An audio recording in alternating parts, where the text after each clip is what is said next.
Everyone, welcome back to Manufacturing Hub.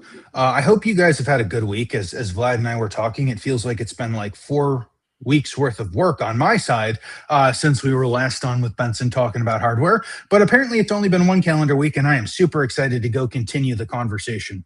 If you guys are new here, welcome. If you've been here before, welcome back. If you're new here, every month we pick a theme. This month, we're talking all about technology modernization within manufacturing. We kicked it off with Vlad and I talking about that executive vision and how we translate that to a manufacturing facility starting on the shop floor. We continued with Benson last week in episode 244, talking about hardware side of how do we go about hardware modernization? Do we add more hardware? Do we upgrade hardware? What does that whole process look like? Now we're going to assume that we have the data, right? Because we want to collect the data. This week, we've got David on, who we'll introduce in just a minute. Super excited to go talk to him about all the conversations we've been having for the last several years about industrial data and his background in industrial AI. And then next week, we've got a couple of guys on, and we're going to go talk about practical projects and some of that reality. Before we jump in, Vlad and I are both, Vlad I Manufacturing Hub is going to be at Prove It conference, which is just a week and a half away. Vlad, you're going to have to see my smiling face in person soon. You're welcome. So we're super excited for that. If you guys are going to be at Prove It in Dallas in a week and a half, go ahead and drop us a comment. Let us know you're going to be there. If you've got a booth or other things, let us know what you're going to do. We do have a couple of pieces of content coming out specifically around Prove It. If you guys are watching live, join us tomorrow. We've got Amy Williams on to talk about the life sciences. We're going to do an entire virtual factory preview, and I'm really hoping we can go lock down an enterprise A and B preview at some point early next week. Having said that, and without further ado, everyone officially welcome to Manufacturing Hub. This is episode 245. David, we want to welcome you to the show. Thank you so much for being here. Yeah, thanks. Glad to be here. Thank you so much for taking the time, David. I think it's going to be a very, very interesting conversation, especially with your background in data. And speaking of which, before we get into said conversation, could you give us a bit of an overview of your background, how you got started in industrial automation, manufacturing? What was your career like, and ultimately what you are up to these days? Yeah, for sure. So, probably like some people, I got into the manufacturing completely by accident, happenstance. Originally, I have a background in other things all the way back to computer games at very long distance past, but uh, ended up getting into a conversation with someone to come do a contract job at what was is now the Tesla plant in Fremont, California, but prior to that was the NUMMI facility, which was the joint venture between General Motors and Toyota. So got a call, said, "Could you be here tomorrow?" And I showed up, and there was a project that had to do with conveyance and forklifts and PLCs, and I'd never heard of a PLC, had no idea what this thing was, and so became immersed in that and have never left that arena now for now that's 25 plus years. I've been on the plant floor. So started off with a lot of automotive, like I said, a lot of conveyance projects that were there in the new facility, and then uh, we started doing data collection there. We had a SQL server and we hooked it up to a PLC. I said, "I'm hooked up to a PLC. Let's grab all this information." And we did some projects like that and handed that data over to some people that were about to walk out on the line with stopwatches and a piece of paper and said, "Oh, we've already got that information." And, they were wowed and awed. And, that became kind of the start of the data journey of this piece of the puzzle too. So a lot of automotive stuff. I had my own consulting business for a while, working with Toyota, General Motors, Volkswagen, a bunch of North American manufacturers. I still have that. In fact, I just got done writing an email to somebody about an hour ago about a piece of software that's been running for 20 plus years that they had a question about. So I've been doing that. Transitioned into solar, had two stints at First Solar in solar manufacturing. One in the plant floor where it was a pilot line that was being built, which was a really fun project. Worked with a lot of really amazing, people and learned a ton, learned things like, atomic layer deposition and, vapor deposition and sputtering and all kinds of things I'd never heard of before, which were really fun. Then left there because that project got canceled and They were a new. They were going. It was a project to use SIGs, which is copper indium gallium selenization, which is different than what they do their film right now, which is CAD-TEL. But that project got canceled, and then I got called back to First Solar again. That was a primary, which is an entirely data project. So I spent 2 stints at First Solar, then got laid off again from First Solar after they closed their entire West Coast group, and then ended up at Proterra, which is my most recent employer, which was electric buses and electric battery packs. So spent time there on the MES side, data, again, a lot of data collection, and then ending my stint there. Now it was a recent RIF, so I'm out looking again. But my last position there was as the head of data and analytics. So that is the dime store tour of my journey down manufacturing land. Let me ask you a follow-up, right? Because ultimately your early career could have led, I would say, to many different forks. And so was it intentional for you to go into the data side? Was there maybe an executive driven decision based on that side? Like what drove you to data and how did those maybe conversations start early on as you were doing some more like PLC and sort of traditional automation work? Well, I think it probably do just when it started off with the conveyance project, just because we were at first it was inadvertent data. So we start there was the data led to information that nobody really thought about, like how things were being delivered to the line, how long things were being taken, uh, you know various pieces of those, just like, oh, look, I understand what's happening and how things are being delivered, and how could we make this better? And so that started that. Okay, maybe this data is important, and maybe this can actually drive some business value. And then, like, we literally just had a SQL server sitting in a box on a table, and we had something connected up to the plant floor. Was a pyramid integrator, I think, is what we had at that point in time. So, and we just started collecting all the line side data. So the first thing we did, we just started collecting all the conveyor information off the plant floor, and Mhm. that started leading that, and then that just gradually led to, okay, now that we had this information, what else could we do? And so we started building. We called it the automated vehicle identification system. AVI was the thing we called it. That ended up just being operational data. Okay, so here's the information from the brake bleed process, and so you start picking up other pieces of that data, and led to improvements and also safety. I mean, the reason we picked the brake bleed is because sometimes a vehicle would hit the end of the line. What if the brake bleed failed? Well, that car has no brakes. And what do people do at the end of the line? They drive the car off the end of the line. What if the car has no brakes? Well, it's a safety issue. The person driving it, the people standing in front of it, and it can make a big mess of it if it hits something hard. So those things started to drive that process, and we started, we're look at the things we can do and be proactive. So Mhm. the whole big thing is you're being proactive. Let me ask you another follow up, right? So I'm assuming that there was a lot of TPM and Lean Six Sigma type of, I want to say, like business frameworks in at least in the early facility that you mentioned that was like a co-venture. Was that also part of the as to why some of these how would I say it, like data initiatives were run? Because at least in my experience, a lot of facilities want data, but there is no inherent business structure that drives the need for data, if you know what I mean. So I'm curious, maybe how do those early conversations at the time go when it comes to connecting business value and actual plant floor data?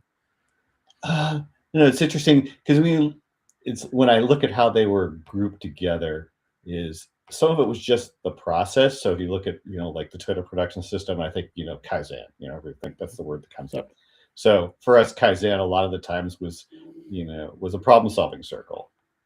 And Mhm. so that problem solving circle would be a way that would, there was, you know, I would sit in, I would be I was part of many of those while I was there, where that would be a driver. And Mm. so that would be how that Kaizen process, the Toyota production system, would be driving use of data. Is we'd sit in there. What's the business goal? What's this goal of the problem solve? What problem are we solving? How can we address that? I was like, oh, hey, I've got this piece of information. We can use that, and that could drive. a change in process. It could drive, some sort of outcome, up to, including, it could just be a dashboard or reporting or whatever that outcome would be from that circle. Gotcha. And it's a very interesting like conversation and important perspective, and I would say discussion to be had, right? Like because like I've mentioned, a lot of times you don't have that why. So a lot of groups I feel are stuck in maybe either collecting surface level metrics that don't necessarily drive final ROI. And so I think it's almost like a chicken or the egg kind of question. Do you need the business systems that then require said data, or do you sort of bring in the data that will then solve some of those challenges? But definitely appreciate that. Dave, what are your thoughts on that side? Yeah, I think it's interesting, and I really appreciate, David, as you were going and talking about your experience, right? Like it has come full circle from the we don't know what a PLC is to hey, we can go collect some of this data to the most recent position in which you were in charge of all of the industrial data and architecting these MES solutions and other offerings, and I feel like it's very apropos for the majority of manufacturing and industrial organizations having gone through a very similar process, right? Of, hey, we have PLCs, we need to figure out how to go ahead and leverage these PLCs, how we go use them. And then from that point, hey, we can go collect data as opposed to sending a bunch of hopefully now interns out with a stopwatch in order to go do tack time, all the way to hey, now that we've collected this data, how do we use it? What do the dashboards look like? What does the industrial AI look like? Is industrial AI possible? All of those solutions. So I really appreciate that. I really appreciate that full circle. Yeah, it's interesting. I know. As you're talking, it made me think it's one thing I thought about this week was thinking it's like my senior project in college was actually a telemetry system for vehicles. It was way back. It looks like I have had my hands in fast cars over the years, and I was reading an article about somebody who was doing a race, and they were collecting data, and I had a car that had basically a wheel bearing explode on it and weld itself together, and I thought that would have been really interesting to know that was getting hot, and so I read this article where they were doing these long distance, basically the cannonball run kind of runs, and Yep. they had this car that was popped up like that. I go, oh, I'd like to build that. That would make a great senior project. So it was funny. It was kind of always lingering in the background. So it's interesting that ends up being the way it started. It ends up being the way it's kind of gone to the end, as you say, in the full circle. That is interesting. I will say if we've got listeners who are interested in fast cars and data telemetry and all of that, there are a couple of really good YouTube videos out about a group of guys who, leveraging the Rivian R1T, the Rivian truck, did a bunch of fairly heavy modifications on it in order to go attempt to capture the EV cannonball run record over the course of a couple of attempts over the course of, I don't know, like 12 to 18 months. I won't spoil how that went, but it was an absolutely fascinating, maybe we should be happy we didn't all burn alive, several sets of moments in there. Like, I can absolutely see myself doing it, but looking at it on the internet is, man, we should be really happy that nothing bad happened as we were doing all of this. Oh yeah, I watched that. I found that to be quite fun and entertaining, and fraught with interesting design choices. Absolutely, absolutely. No, that was fantastic. So going and talking about some of the TPM, the Toyota production system, some of that work you've done over the last 20 or so years. How are you seeing technology help supplement or augment that data? Right. So like a lot of that historic lean is very manual processes, and I see a lot of practitioners still on the very manual processes. How are you seeing some technology help supplement or augment those traditional CI initiatives? Well, I mean, all the obvious stuff. It's just so much easier to get to now. Mm-hmm. I mean, I just, Yep. Initially that was the hard thing, was like just finding a reliable driver to talk to. Like we were using DDE, obviously. Like at the Yep. beginning. It's like going through Excel or whatever we were doing to finding. Okay, I found an embedded driver. that I could compile into a Delphi program, and but now Ignition and all the tooling that's there it's just easier to get to the data. I mean, that piece of the puzzle is more readily solved. Like now I can, I can just assume I'm going to be able to connect to it. I'm going to be able to identify it and make it readily available. I can quickly historize things. I can buy a package and do all the things that we were writing code for, not that terribly long ago when you really look at it. I mean, even for the pilot projects, as I look back at the pilot project that we had for First Solar, we were, we were utilizing, writing code. We're using MSMQ, it's a queuing service in SQL Server.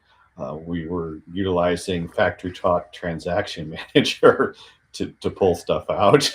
yeah. I've got stories about terrible things I did to that system to make it to be robust and and reliable. But it's that kind of thing, has been overcome, and that's again that's not that long ago. That's a decade or so ago, really. And so that's just step one. It's readily able. It's your consumption is there now. Now there's a lot of the discussions of how we're consuming it, and how we're the whole now we've got all the how are we going to put this in? MQTT. We've got our unified namespace. How are we organized? How are we giving that context? And so at that level, we can describe that and make it something that's useful and visible and consistent across our platforms. And then where are we going to put it? Well, now originally we just had our SQL servers or whatever whatever server. We happen to have SQL lying around, but whatever they're serving. Now we've got the cloud. We have all kinds of possibilities for where we're going to store this data. So again, that problem is readily solved. It's outside of somebody's budget. That's your limitation as far as where can you put things and how long you're going to keep it and how much of it you're going to store.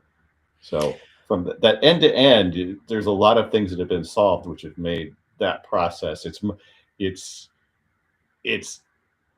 mostly about a budget. It's a budget and commitment thing, and is, as we've probably going to talk more about, is just what's the value that's going to be derived from that for that business. I mean, I think you mentioned in some sidebar here that there's some things that maybe aren't worth doing, and we had recently at Proterra we had a discussion like that. What were the things of value that we could derive? Just talking with all the different business, we had a workshop where we talked about, is there value to derive from any of this? Does this drive something that's going to help this company right now? And those decisions are made from that discussion. I will comment, I guess, on your earlier mention of some legacy systems. I think that many of us are still dealing with them painfully and, methodically. But ultimately, yes, I also agree that there's an improvement in, I guess, the easiness of getting said data. As a follow up, David, right, I do want to bring up, and you've mentioned this a little bit as well, is that with the abundance, so to speak, or the ease of access of data, there's now many different stakeholders that want data. And they obviously want data for different purposes, from an operator on the plant floor all the way to an executive overseeing multiple sites. And of course, how you get that data and how you synthesize that data becomes very different. So I'm curious maybe to hear some of the ways, maybe, or some of the thoughts you've had and conversations you've had when it comes to maybe a starting point on utilizing that data for, I would say, the most ROI, right? But also what makes sense for an organization. Where do you start? How do you provide information to, again, operators, data scientists, executives? What does the starting point look like on that front? Yeah, it's a good one. Yeah, to your first point there, legacy. Yeah, I don't mean to say everything is roses and blue skies. There are definitely pieces of equipment that are covered in 6 inches of grime and behind a cabinet that still run the business. Like I said, I've got software that's been running for 20 plus years, so at least on that part. So yes, there are still those pieces. As far as where to start? I mean, it's simple. The simple part is you're just going to have to start with the collection piece. you got to start with collects. I mean, there's the whole connect collect store. I mean, that's the basis of where it just starts. You're gonna have to have that be part of the puzzle. I mean, as far as what each stakeholder is going to be required, the synthesis, that's the part the piece of the puzzle where you have to sit down and think. What you talk with you're going to have to spend a lot of time talking to people. You have to get the input. You're going to have to work through it. Some of it's just you're going to have, your teams are going to have experience with each of those layers of the business, and how do you work with them? They're going to be, what are the deriving needs? What do they need? And what do the visibility need? I mean, for me, we've had what I've called my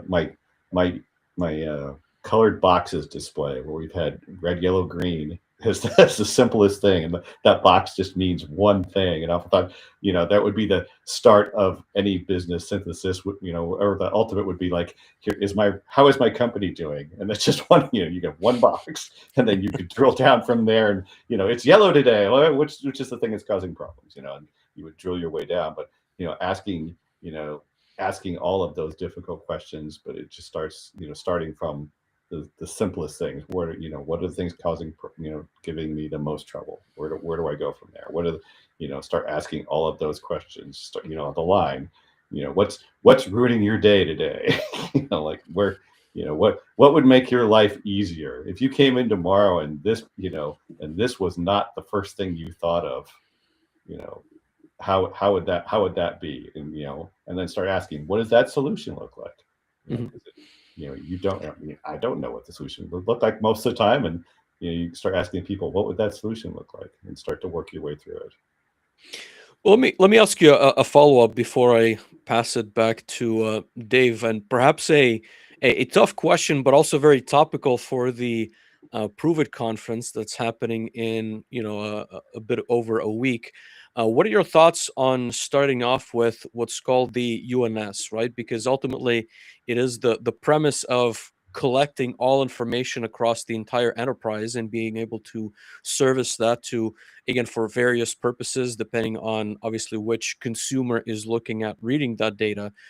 Is that something that you subscribe to, or do you have typically a different vision of, again, going back to that kind of starting point or architecture when it comes to collecting data for probably an enterprise that doesn't have any of those layers established yet?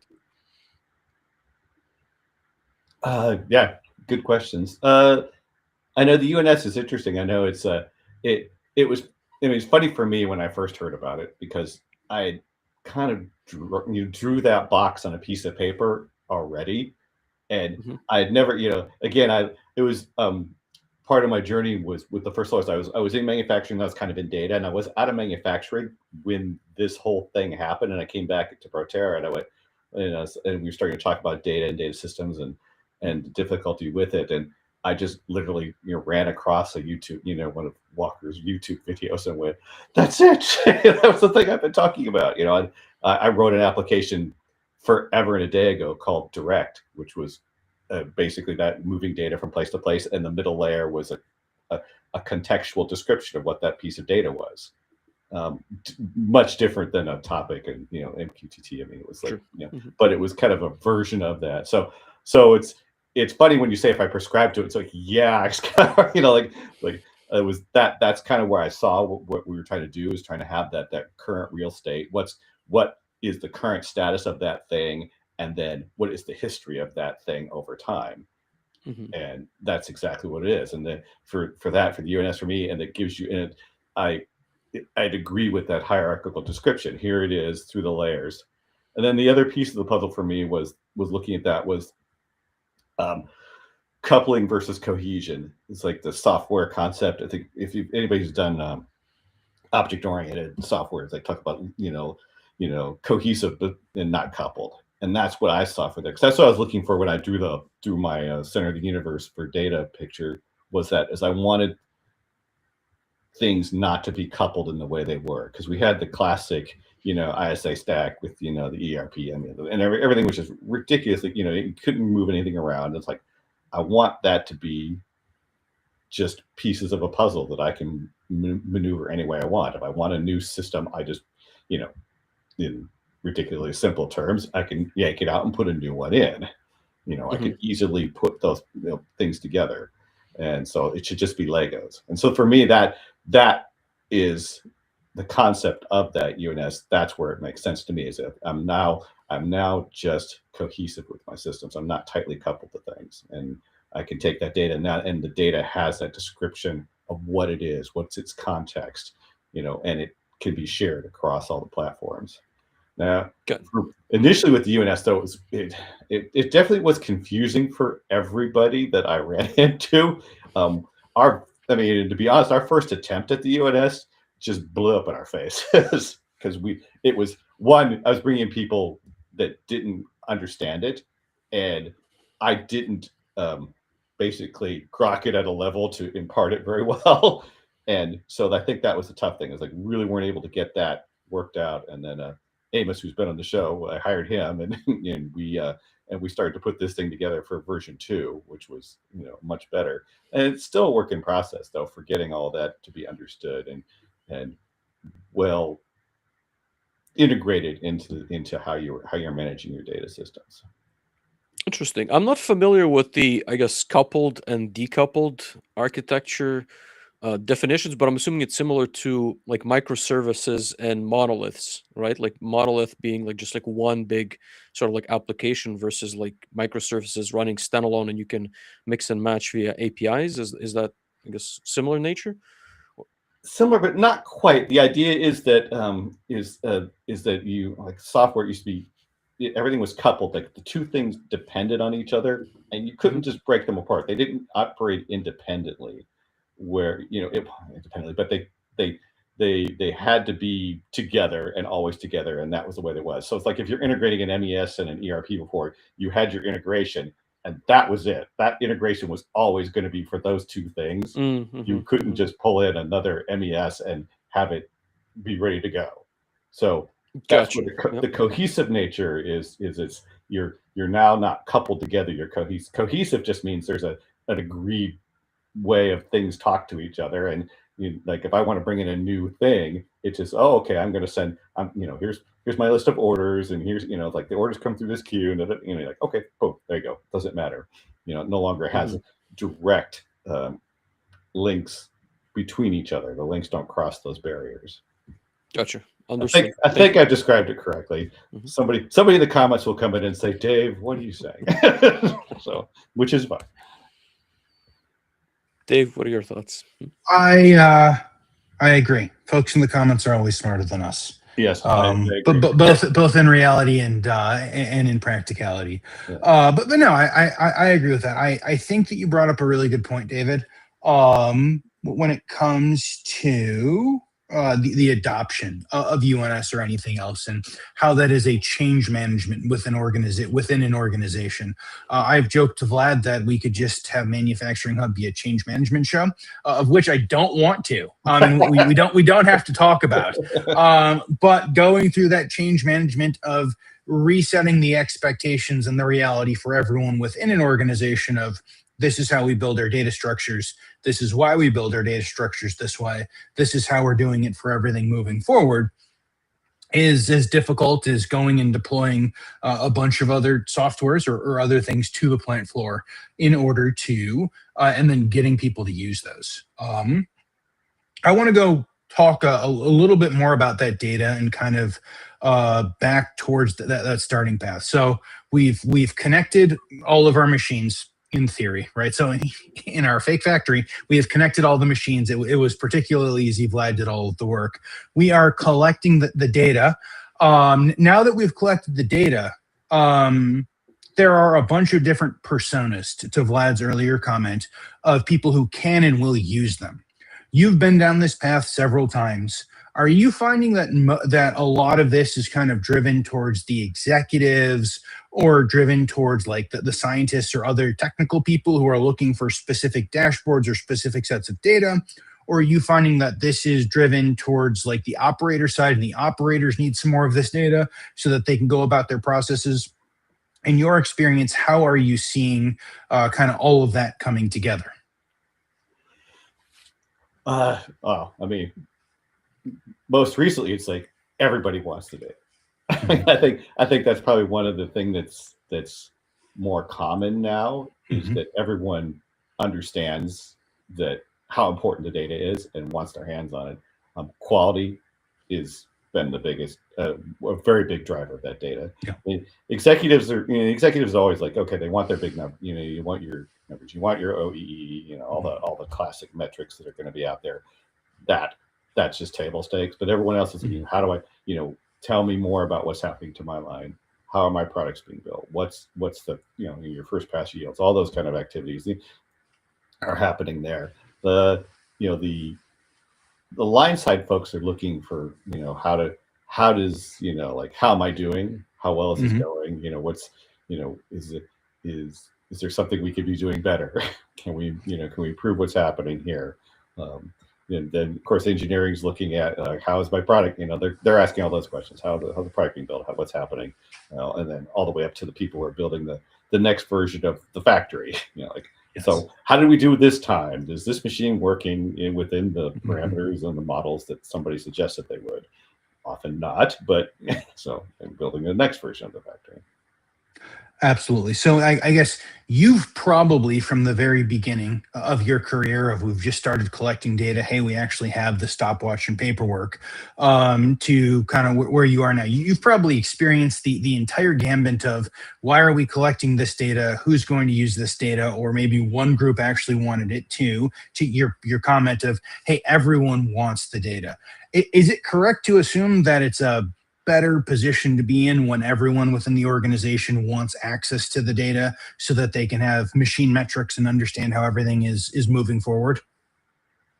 It is easier, and it makes it easier to justify Hmm. spending money Yes. for certain.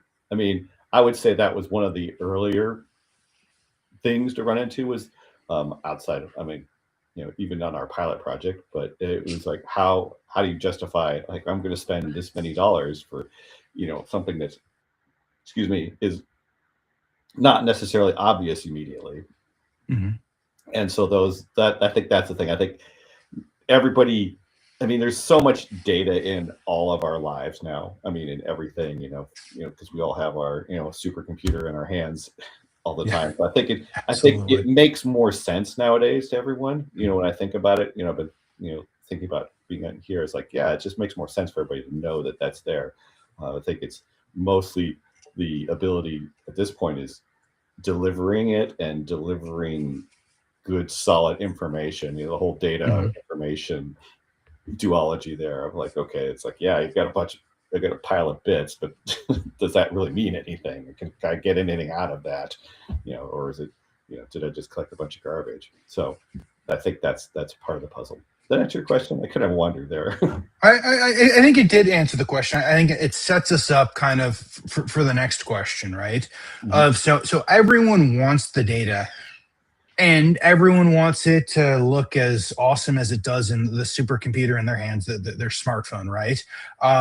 Legacy industrial software looks nothing like what current iteration computer science teaches us how to go use and react in a responsive UI UX. So how do we present this data? And maybe more so than just how do we go about visually presenting it, how do we how do we decide what metrics actually matter? Yeah, those are that's what we run into a few times Mhm. is if it doesn't sometimes if it doesn't look good, Mhm. it's the whole, steak and sizzle Yep. concept. I mean, we ran into that where someone came in, with great sizzle, and it's like, Mhm. that sold some information to somebody, Yep. and so you can't knock presentation.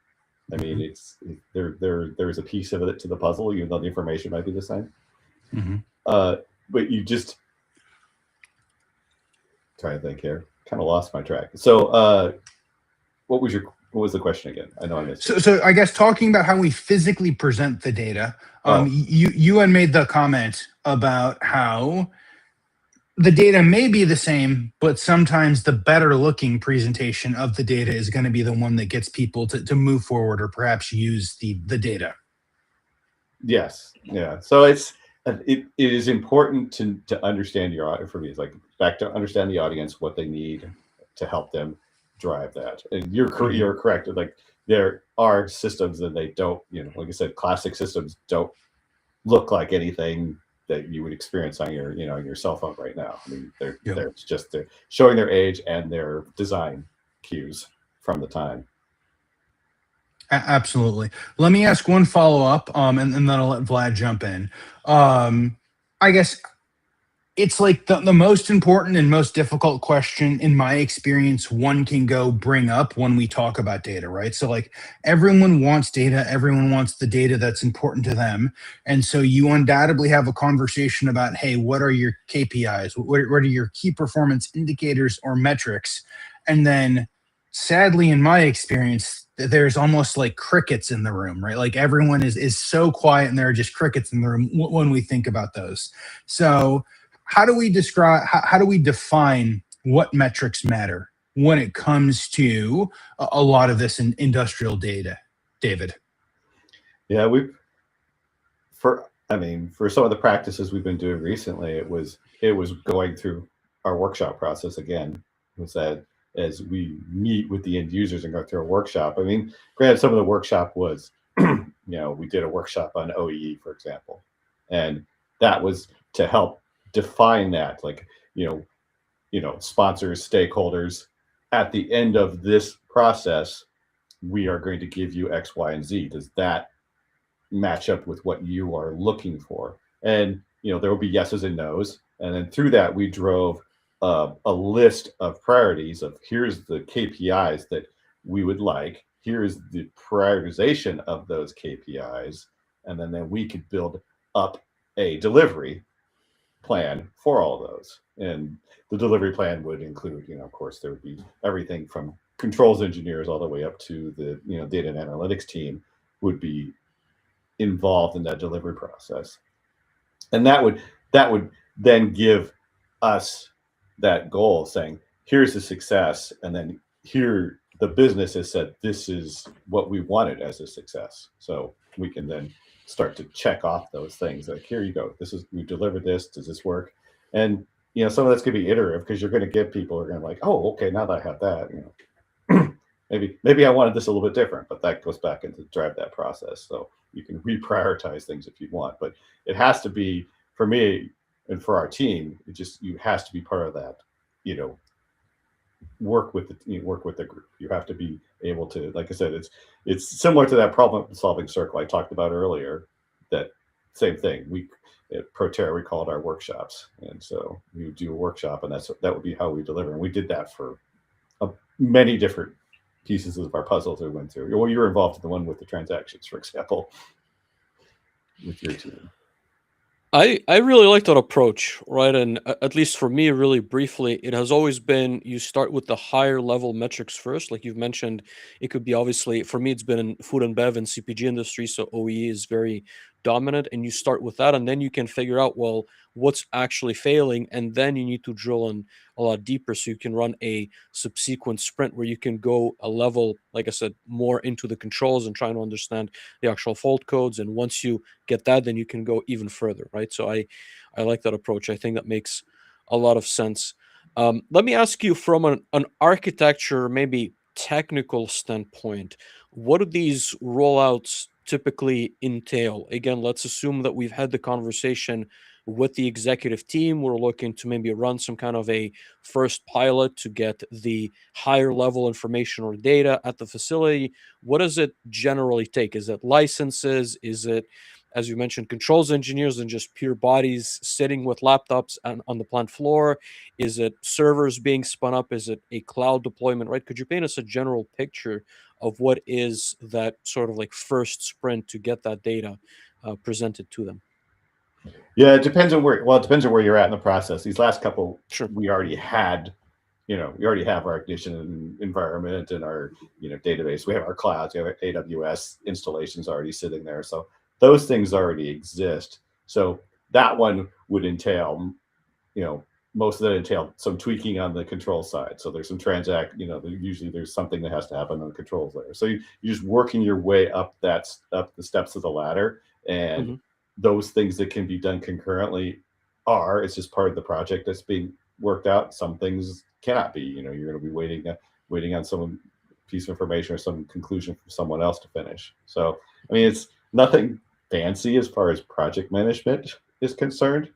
I mean, you're going to be tracking schedules, delivering to groups in front of you. You're going to be doing executive readouts. You're going to be having if you're fortunate and have a project manager, which sometimes we do, sometimes we don't. They're helping us with all that that's happening and coordinating between the teams. If we don't have a project manager, then everybody gets to chip in and pretend they're a project manager and do their work.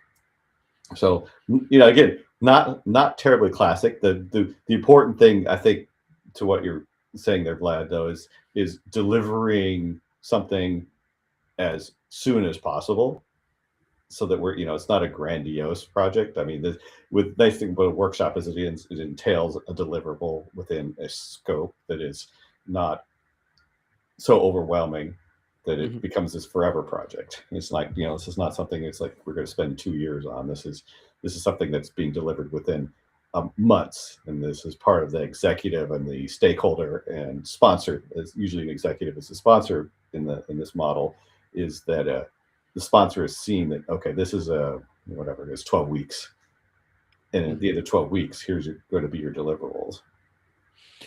Let me ask you a follow-up, and I guess to clarify as well, as I'm sure this question will be brought up. So in the, I guess, example that you've mentioned, I'm assuming Ignition was originally already used as a SCADA system, so more of for controls and basically monitoring the lines, and then you were looking to add some, I would say, data and MES capabilities. Is that why it was already in place, or was it already collecting all of those tags and you just had to create basically reports for the specific use cases?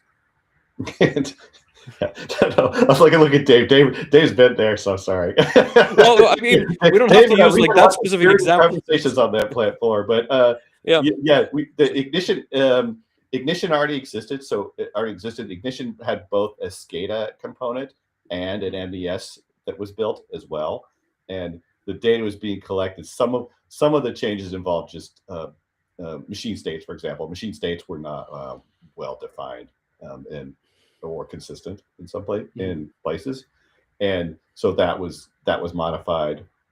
Then there was some collection pieces that were modified, and then the data, which then ended up creating a different data structure that was built out. So there was an initial OEE data structure that was not in line with how the machinery ended up functioning, and so that had to get basically yanked out and replaced with something that did function. Mhm. It's a bit of a leading question, to be honest with you, because I guess what I have also found is that groups are hesitant to make an investment purely on the hypothetical ROI on the data, and a little bit more, how would I say it, forthcoming when it comes to, let's say, we're going to modernize our current, let's say, just pure HMI installation and perhaps SCADA installation. We're going to revamp all of that, and we're going to get not only a solution that allows us to build again just a control system on the SCADA layer, but also extract some of this data, start making better decisions. That's why I guess I wanted to understand the nuances and some of the conversations, as I think it is a difficult decision in one scenario versus another where you've already got that layer pre-established, so to speak. So I guess like curious on your perspective on maybe new rollouts from just ground zero versus some modifications on existing SCADA deployments.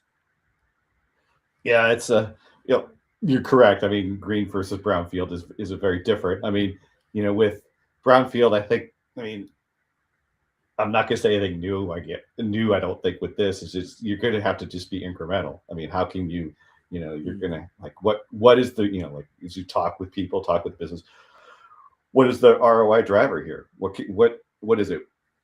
What is the thing that's invisible generally? What can I make visible now? I was just talking with somebody recently, and the visibility there had to do with sales and availability to the pipeline, the sales pipeline, and it's invisible right now. Well, that's a thing, that just screams, I need that. They need that to make, that's to make that happen, that needs to be visible. So that's a place where now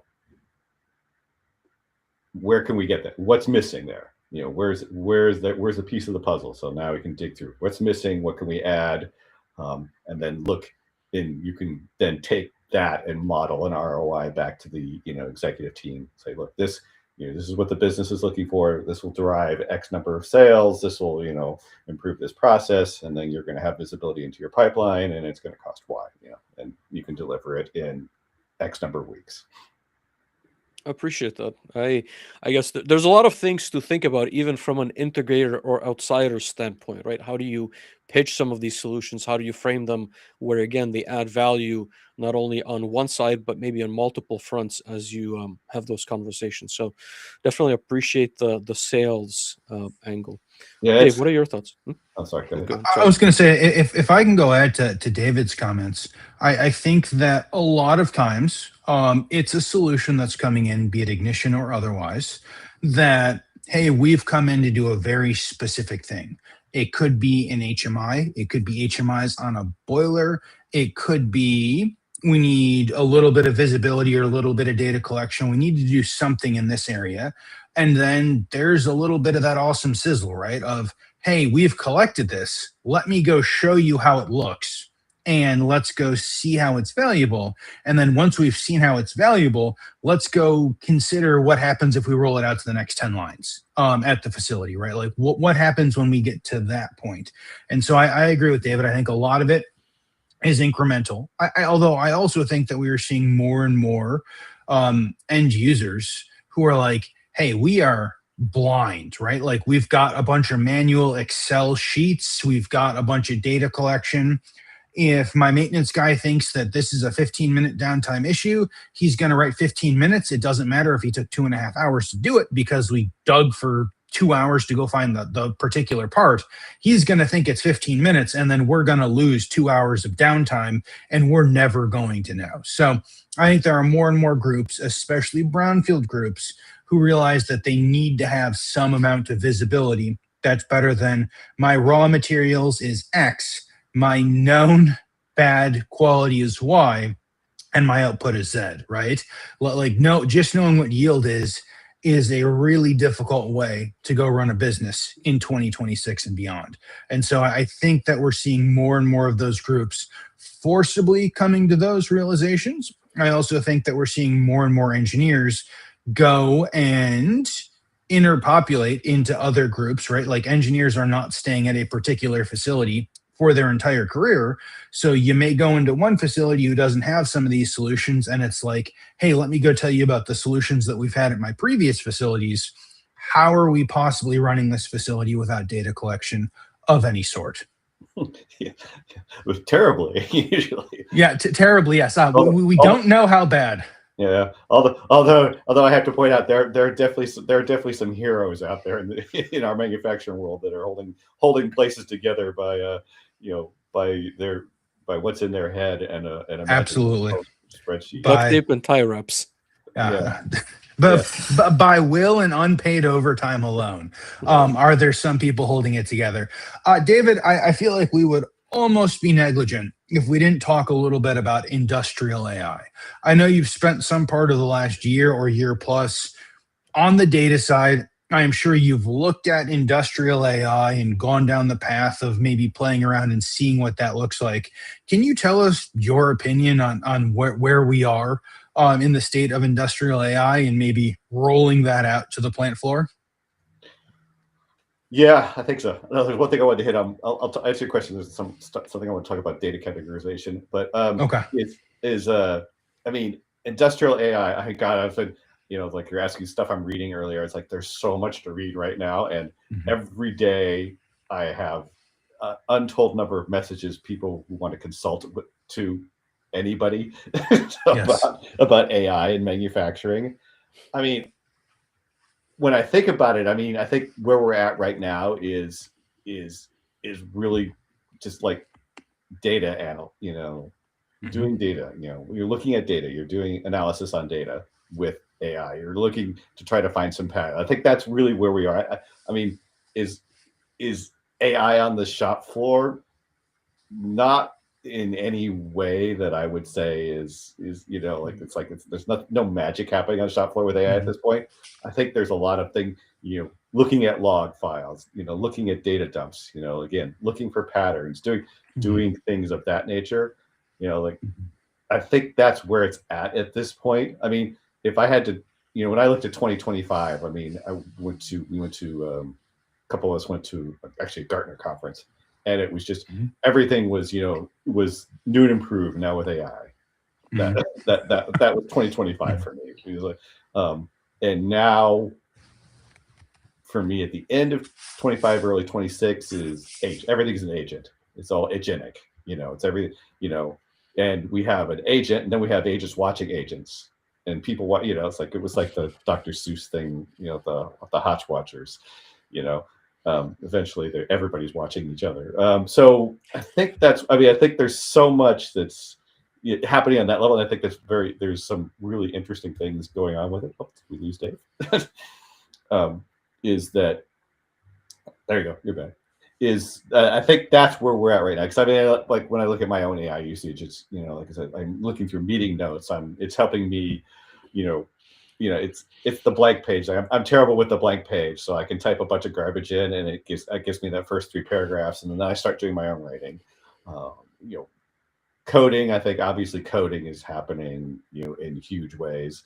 Although I can read two articles back to back. One is, they're writing their entire code base with it, and the other person is like, my God, it's there's no way I would ever do that. And so somewhere in the middle maybe is the truth. I don't really know yet. So I mean, there's still so much that's happening, because then we have when people again, even the conversation with AI comes up with its, you know, LLMs versus machine learning versus the various kinds of AI that Hmm. we're in discussion at this point. So it's a huge topic, but right now I just see it mostly. It's about doing some of the analysis, starting to help out with that. We talked about Palantir. We had Palantir at site, so Palantir has AI to help write some of the code, but it also wrote some really bad, expensive code. It burned through tens of thousands of dollars in a couple of days, kind of code. So you have to be very careful with it. So I mean, it's it's hard to have a cohesive for me to have a cohesive opinion yet because it's so there's so much new every day and there's so much information. How do I haven't made entire great sense of it in my head yet at this point. But as far as I think that's it is right now is just continue to experiment. People are going to have to, you know, keep playing with it and see what makes sense as we go along. I mean, the goal is, I think at this point is predictive. What for AI in the plant floor, what's the next thing doing predictive? Predicting failures of plant floor. Also, haven't really talked about telemetry, but product telemetry, predicting, based on that, predicting telemetry, predictive failures with telemetry, and then rolling that back into your manufacturing process. Now that I've seen something fail in the field, how do I prevent that from being rolled out in any future products? The interesting comment that you made, David, which is that how polarizing AI seems is super interesting to me, right? Because it feels like any other, I don't want to say buzzword, but general statement around our industry, right? Like you could take industry 3.0, 4.0. It feels even those were not as polarizing, right? They're not, how would I say it? You go on any platform whatsoever and you will have someone that's praising AI, pretty much saying that we should quit working today because AI is going to take over absolutely everything. And then on the flip side, you will have, again, on both sides, there's a lot of reputable individuals making those comments. On the flip side, you have someone saying, well, I'm not able to make anything besides this. UI for my web page, and it pretty much crumbles when it comes to anything scalable or enterprise ready. I'm, again, like myself, trying to read and I guess get as educated as possible. But like I said, I'm just generally surprised how far of a spectrum we have as far as individuals and their thoughts on AI. Yeah, it's Uh, I, and I think, and then everything is changing so quickly. So I'll hear the statement, "Oh, that was oh that was 3 months ago." Now it's like and it's going so fast. Well, that was yesterday's model. Today's model is great. But I mean, I've seen my just from my own personal experience. So I mean, like I said, I've seen a script, like I said, an AI generated script that was incredibly costly, because it wasn't, it wasn't built correctly. I played with it, writing some SQL stuff where it just eventually it just hit a wall. It couldn't. Yep. AI would not write the correct. I knew what the correct script was. It was recursive SQL, something I don't memorize. I mean, after all, there's things I don't memorize, and that's one of the things I will never memorize is recursive SQL. And so I had enough time. I kept playing with it, and I tried. Well, let me see if I can force this thing to come up with the right answer, because we got to the point where I know what the answer is, and just never could. It was like the proverbial race car hitting the wall at 200 miles an hour. It was like that was it. That was the direction it was going, and it was not going to change. But so that's the places where I'm like, okay, where are those edges? And anything that does that isn't going to run the factory for me. Like AI is, I think that's the thing. It's like, is AI running the factory? No, there's not a chance at this point. Absolutely. I think you also made a good point earlier, David, that I'd like to bring up, talking about context, right? And you had mentioned earlier the importance of context. And as we were talking about kind of the exceptionally wide range of AI and how people in group thinks of AI, it kind of goes back to generally kind of the lack of context, especially context within code or context within documentation within code that exists in most manufacturing facilities. If we had the documentation that perhaps other code bases, other industries have, it is possible. I mean, I would hope that we would get better outcomes than what we are seeing right now. But without the documentation or context, it's almost like giving 40,000 pages of Excel tabs to a bunch of data scientists printed out on paper. And you're like, okay, go tell me what's wrong with my process, without knowing any of the processes or any of the inputs, and them having never walked into an industrial facility in and of itself. That would be a exceptionally gargantuan task to attempt. Yeah, I agree with you. It was like the point was in my head. I was thinking about contextually, what does their data look like? I mean, because you have just your basic categorizations of data coming out of manufacturing. It's like genealogy. I got to have my genealogy. Do I have all of that tracked? Next thing is metrologies. Do I have my control? Do I have my control limits? Do my SPCs? Do I have all the metrologies that came out of that processing? All my checks. After that, it's like, do I have the timing? Do I know where and when everything happened coming out of that? Yep. And then after that comes just all the time series data. Do I have, do I have my transducers, and I have like the temperature? Do I have all that? So, those do have that categorized at least that much that you can feed in, that you can make those differentiations, so that people can start, because people are going to generally, your general questions are going to be like, what was it made of? When was it made? Who made it? All those kind of things you can start to look at. Let me ask a follow-up on Dave's question, right? And so I used to be, I would say, and to bring this back to manufacturing and industrial automation, I used to be in the camp where, as long as we're able to get the data to the LLM models, I originally thought we would get fairly good results. But as I spend more and more time, and I guess, and as I have done a lot of data in my, I would say, industrial automation work, I become increasingly more skeptical that that is going to be the case, right? And so there's going to be a lot of vendors, at least today, pitching the idea that as long as you can have all the structured data and all of your, let's say, historians in place and all of the documents in place, we just put all of that into this quote unquote LLM, and it's going to tell us, here are the 5 things you need to resolve, and potentially even resolve it itself, and pretty much fix all of our problems. It seems to me that that is not as simple as some of these groups are pitching. And I've not seen it deployed on a larger scale, but I'm curious maybe what your perspective is, playing around with the tools. Is it really going to be as good as the context is? Is that all the issue we're going to face, or it's going to lead to more problems down the road? Well, that's certainly the promise being made. And Yes. I have seen I've seen some good results. I mean, Yeah. you have to Okay. say, some interesting results. I've seen things that look promising. I'm always going to be wary of a hallucination, as they're called, or just like I said, it's just of not having that piece of the puzzle. Like I go back to my example, the SQL statement. It's like wherever in its training, it just didn't have the answer to that question. So somewhere in that training data.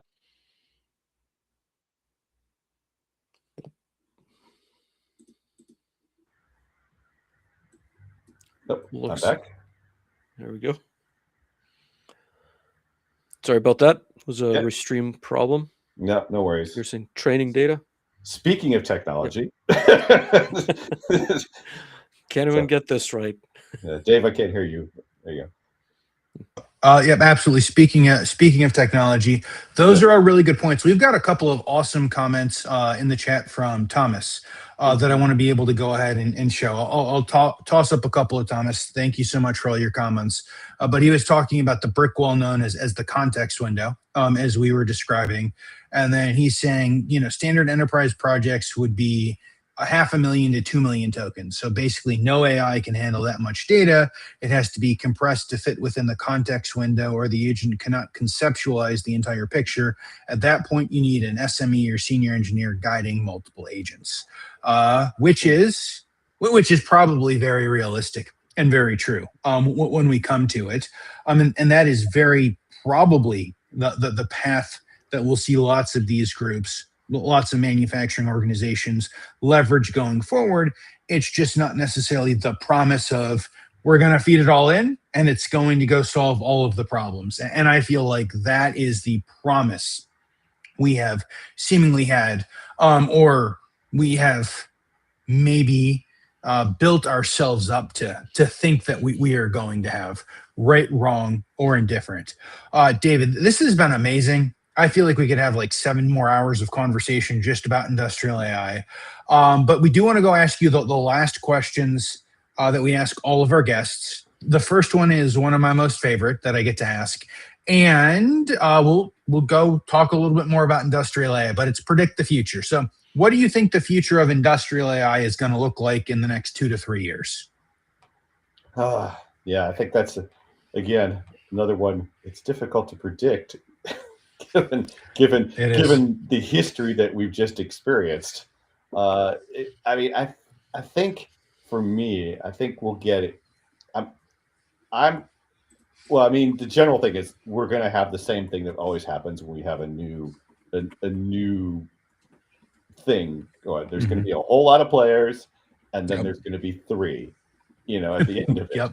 So we're in the middle of there's a whole lot of players right now. So the consolidation is going to happen. I mean, that's a given. It's going to be more expensive than it is now, I think. I mean, we're still in the give it away for free time period. So I think there's going to be that. So consolidation and the payment plan is going to be coming due at some point. As far as usefulness, I think I see that we will end up with is some better integrations than we have now. I mean, I think there's things I would like to do that I couldn't do because of just was clunky, not well designed or thought out or integrated. I mean, if you want to, the whole just bag of Microsoft, it's just terrible. I mean, there's they send out the thing and it's just like this giant list of squares of Copilot and lines and drawn, and it's just, all I wanted to do is like keep all my meetings together in one place and ask a question about like one topic spread across multiple meetings, and I couldn't do that. I had to export it all to Claude, and as I think it was mentioned, Claude ran out of space. So then I was like, okay, I couldn't do it. I had to make something else up. So anyway, so for me, the future for me, I see that some of those will get solved. I mean, it will end up with we'll end up with better integrations, which will give more use, and that will continue doing this process with the agents working together with the teams. So we'll have basically agents as more integrated into the teams by the products being better integrated.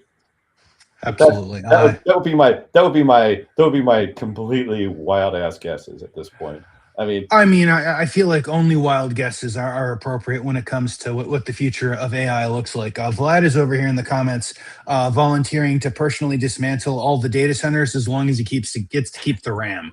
Vlad is in a RAM crunch right now, folks. oh man, yeah, Everything in Vlad's life is about to get much more expensive now that it's going to cost 4,000 times to go buy some more sticks of RAM. But no, I appreciate yeah. that, David. Next question I want to ask you is for some career advice. If people are early or maybe mid-career, maybe they're looking to go make a change, what's the best career advice you'd have for them as to get into data, as to stay away from data? What is kind of the best career advice Yeah. you have for the listeners? Yeah, yeah, that's a tough one. I have a recent college graduate in my house who is absolutely getting destroyed by the the junior job market right now. It's So rough. yeah, it's rough. So I've had to kind of take a look at what advice I would give even in the homestead, because Mhm. it's it's not easy. I don't know, there's no flowers that can be handed out at this point. But I mean, just as a general career advice, always is just, one, make a plan. Mhm. Have an idea. I mean, have an idea where Yes. you want to go, but you're gonna have to be you're gonna have to be flexible and be ready to pivot. That's the main thing. Like, I didn't plan on being in manufacturing.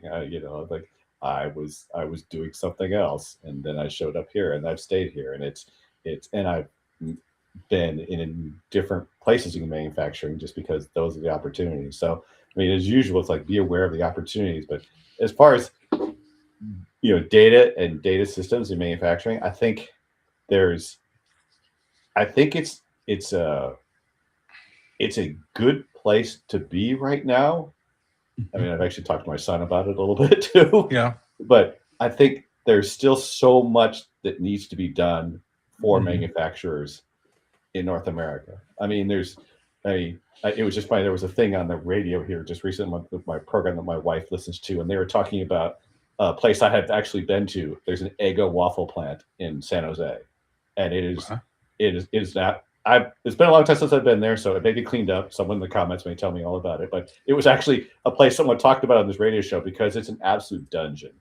It's like in this old industrial building in downtown San Jose. And the last time I was there, it was literally Excel spreadsheets and and the worst. And I know there's still so much work to be done in Mhm. North American manufacturing. That and I mean, I looking into Ignition, Mhm. looking into it as a product and as a development environment, I think is there's you could go far worse than become an expert in that platform and be ready to take that out to places that need it.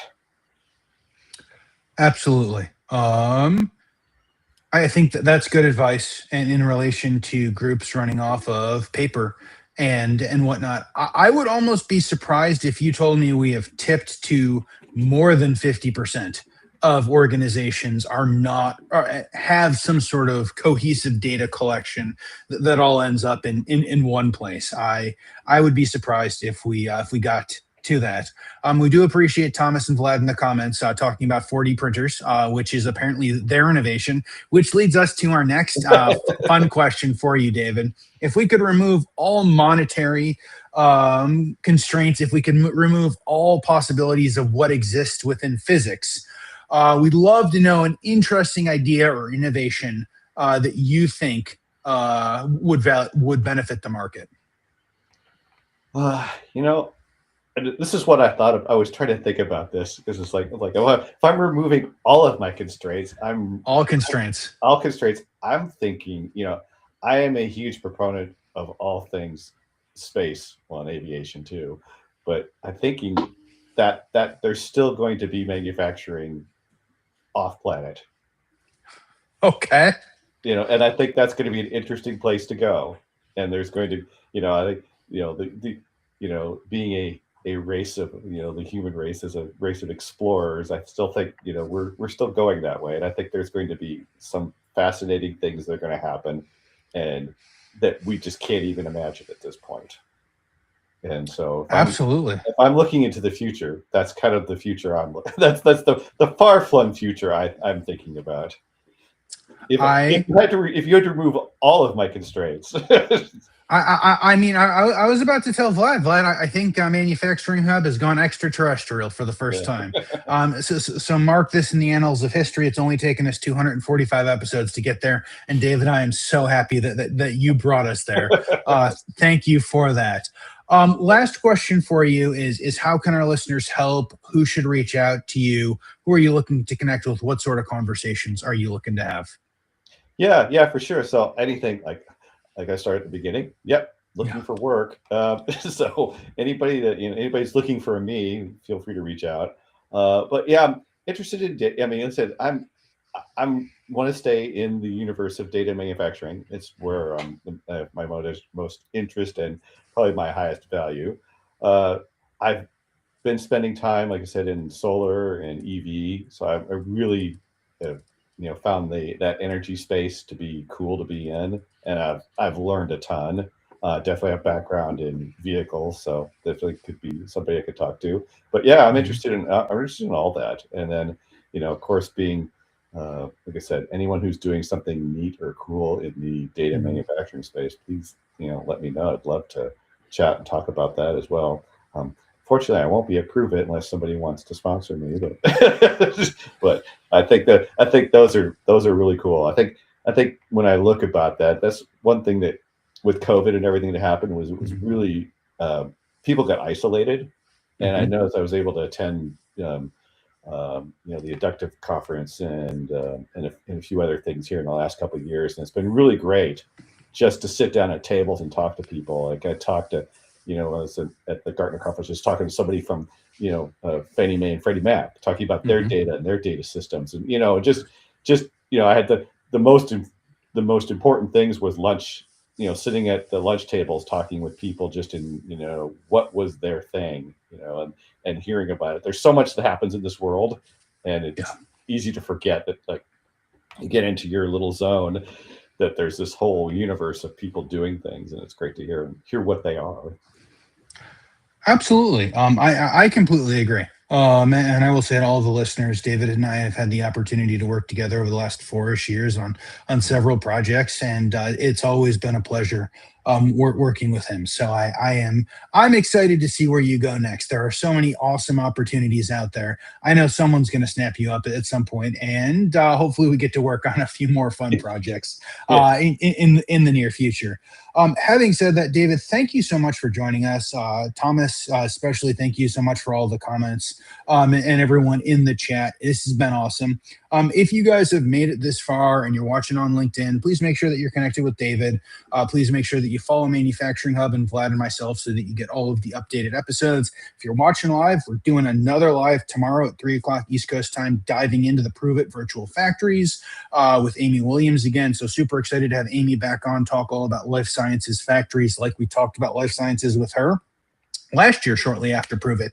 If you guys have made it this far on podcast format, you're awesome. Please remember to rate us 5 stars and like and subscribe and do all of those other things. If you're watching on YouTube, you can join us again tomorrow. If you're listening on podcast format, we definitely have not made it out in enough time for you to join us. But check out episode 247, which will be when we've got Amy on. But again, thank you, everyone. We'll see you, I suppose, tomorrow, but see everyone else soon. Thanks. thanks Bye-bye. everybody. Thank you, David.